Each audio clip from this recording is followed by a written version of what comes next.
মানে লোকে সত্যি কথা বলে। এ করে নতুন একখানা হোটেল খুলে তুমি অনায়াসে করবেন নি বাবু, জমি একেবারে পাক্কা। হোটেল জমজমাট হতে তো একটু সময় লাগবে, সব ঠিক হয়ে একটি রাত কাটিয়ে দিতে পারলেই হবে, অনেক খোঁজে তারপরে। তখন তো দেখতে পেতাম। মেসোমশাই শুনতে পাচ্ছেন?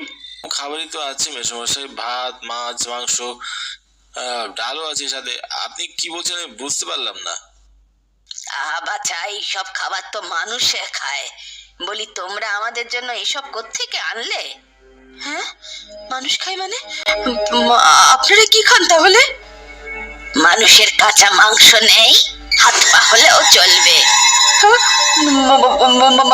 মানুষের কাঁচা মাংস?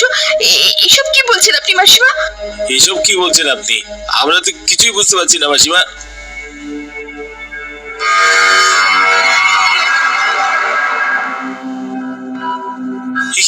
এসব কি হচ্ছে? আমার মাথায় তো কিছুই ঢুকছে না। ওগো, তুমি বুঝতে পারছো না? আমরা ভূতের পাল্লায় পড়েছি। এরা কেউ মানুষ নয়। শিগগির পালাও এখান থেকে, নইলে মারা পড়বো। শিগগির পালাও এখান থেকে। তোদের এত বড় সাহস, তোরা আমাদের কবরের জায়গায় এসে হোটেল বানিয়েছিস। আজ তোদের আমি ছাড়বো না, আজ তোদের মেরেই রক্ত খাবো। ধরো এই ছোকরা আর ছোকরিটাকে ধরো, আজ তোদের রক্ত খাবো। আমাদের জায়গায় এসে হোটেল বানিয়েছিস, হ্যাঁ?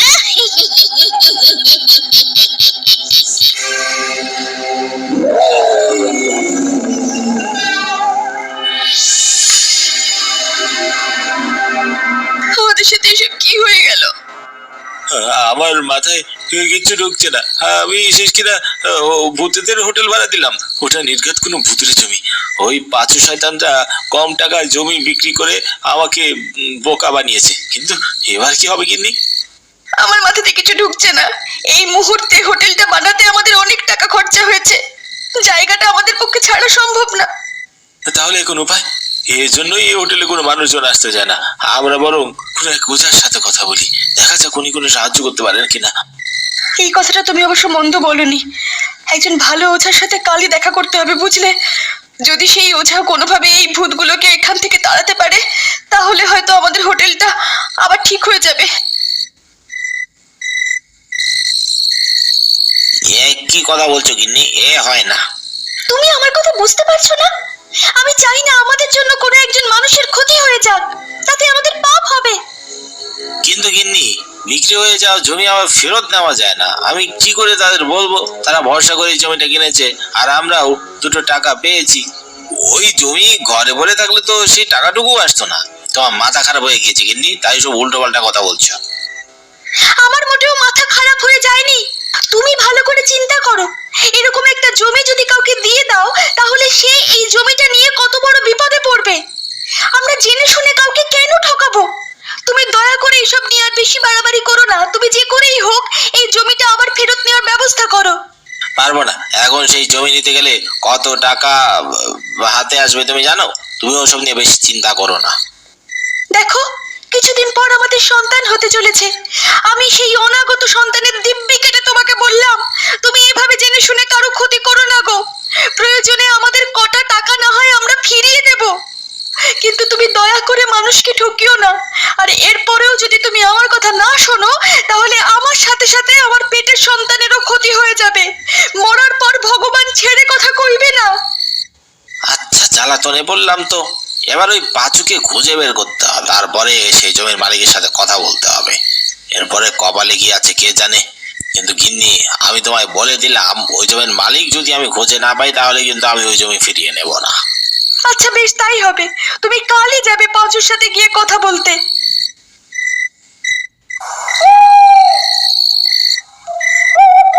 বাবু, আমার কিন্তু বেশ ভয় করছে। এমনিতেই এই অভিশপ্ত জায়গা, তার উপর রাতের বেলা এখানে এলাম। আমার মনে হচ্ছে আজ কোন একটা বড় বিপদ হবেই হবে। বিপদ তো হতেই পারে। কোথায় তোমার সেই নতুন জমির মালিক? কার কাছে বিক্রি করেছে এই জমি? তার কাছ থেকে জমি আবার ফেরত নিতে হবে। কিভাবে যে সবকিছু সামাল দেব বুঝতে পারছি না। এখন তো মনে হচ্ছে এই জমিটা বিক্রি করাই উচিত হয়নি। তুমি বিক্রি না করলে ও সবার হতো না। আমার মনে হয় ওরা ওই হোটেলের ভিতরেই আছে। ওই লোকটাই মানে গোপাল বাবু ও হোটেল বানিয়েছে। চলুন আমরা ও হোটেলের ভিতরে গিয়ে একবার দেখে আসি।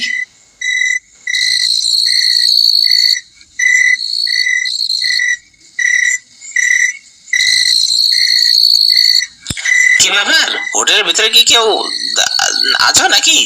যে লোকটার কাছে জমি বিক্রি হয়েছিল সেই লোকটা কোথায়?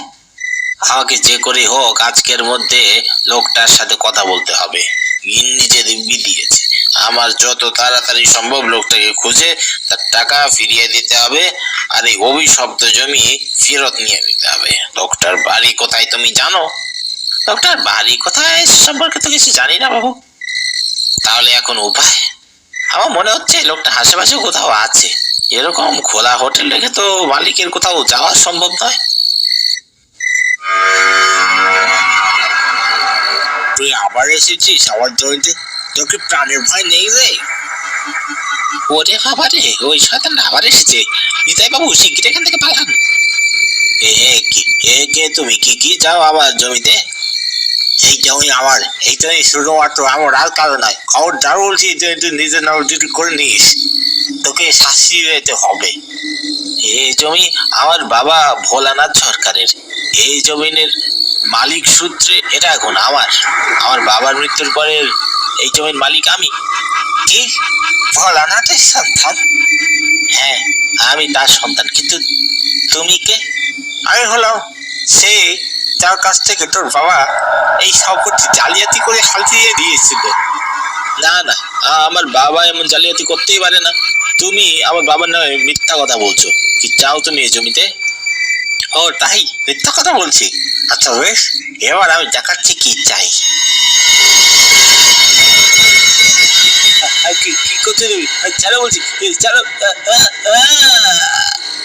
ও মা গো, কেউ বাঁচাও বাঁচাও, ওদের মরে গেলাম গো।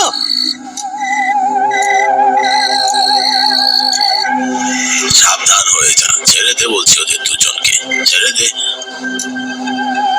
না ছাড়বো না, ও প্রতারক ভোলানাথের সরকার, ওকে আমি মারবই। ছাড়বি না, এই নেই।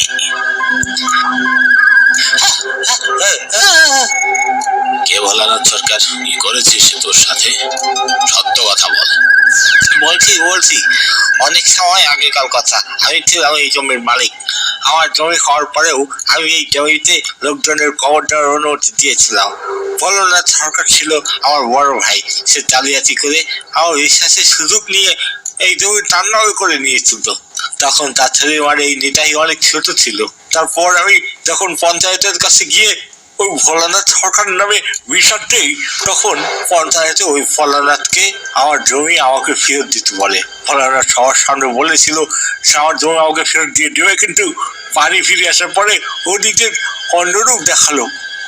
আমাকে ওর ভাড়া করা লোকজন দিয়ে নির্মমভাবে হত্যা করলো, আর আমার লাশকে কবরস্থানে দাফন করে দিল। তার কিছুদিন পর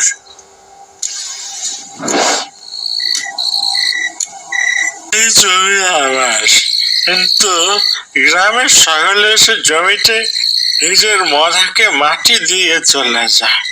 এটা আমি আর কিছুতেই হতে দেব না।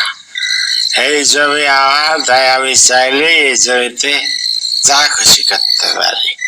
আমি এখানে একটা বাড়ি বানাবো।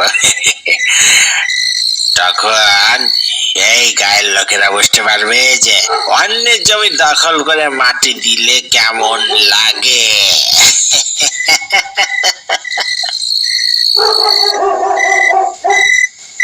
তাহলে তো তোকে বুঝতেই হবে অন্যের জমি দখল করে নিতে কেমন লাগে। কে কথা বলছি? সামনে আয় বলছি।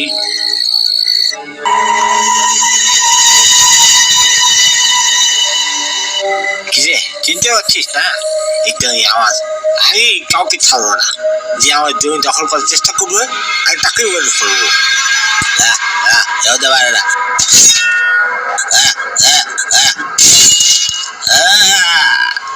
তুই তো ভোলাকে মেরে ফেলেছিস, তোর প্রতিশোধ নেওয়া হয়ে গিয়েছে।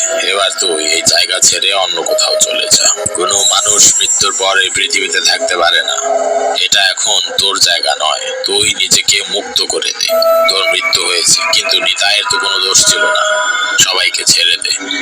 এখানে যে হোটেল বানিয়েছে তাকে শান্তিতে তার কাজ করতে দে। দুনিয়া ছেড়ে এবার তুই নিজের দুনিয়ায় ফিরে যা, নয় আমি তোর শাস্তির ব্যবস্থা করব। আচ্ছা বেশ, আমি চলে যাচ্ছি। আজ থেকে এই জমি মুক্ত।